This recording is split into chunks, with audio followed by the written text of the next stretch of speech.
Logic is a tool. It's a tool for preserving truth.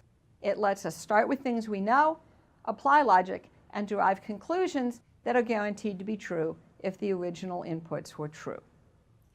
What we get is sensitive to what we start with. So let's look at an example. Suppose I say the city's population is growing. I also say that growth implies there's going to be sprawl or there's going to be higher density. And now suppose I also say we can't accept sprawl. Then we're going to say, well then, I guess we're going to have to build up. Now let's see what happens if I change just one of the premises. Suppose I go with a different number 3. We can't accept higher density. Logic the same, premise different, and we get we're going to have to sprawl.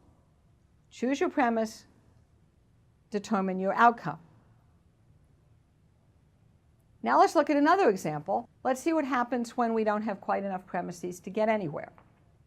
Suppose I say if the grass is wet, then it rained or else the sprinklers went off. The grass is in fact wet, and we know that the sprinklers only go off on Saturday. I want to prove that it rained.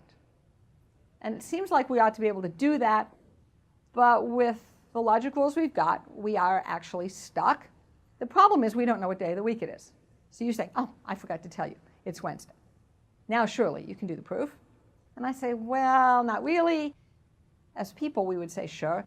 But let's be explicit about our premises. It can't be both Wednesday and Saturday at the same time.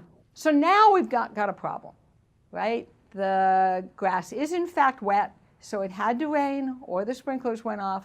The sprinklers couldn't have gone off because they only do that on Saturday, and it's not Saturday, so it rained. There we go. Now let's see what happens if we start with drivel. Remember, the rules of logic stay the same. If we start with things that don't make sense, we're going to get things that don't make sense. And it's important to keep in mind the distinction between the premises and the logic engine. Why? Because the logic engine is general purpose. We can use it in all kinds of situations.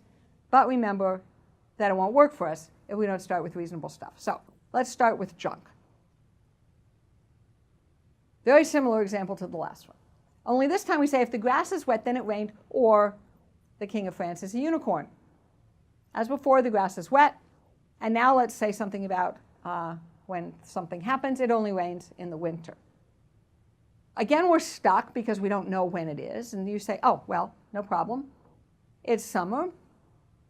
And again, we're stuck because we don't know anything about the relationship between summer and winter.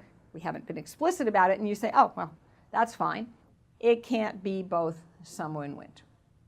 Well, now what do we have? Well, if the grass is wet, it rained, or the king of France is a unicorn. The grass is in fact wet, so one of those two things has to happen. But it couldn't rain because it only rains in the winter, which it isn't.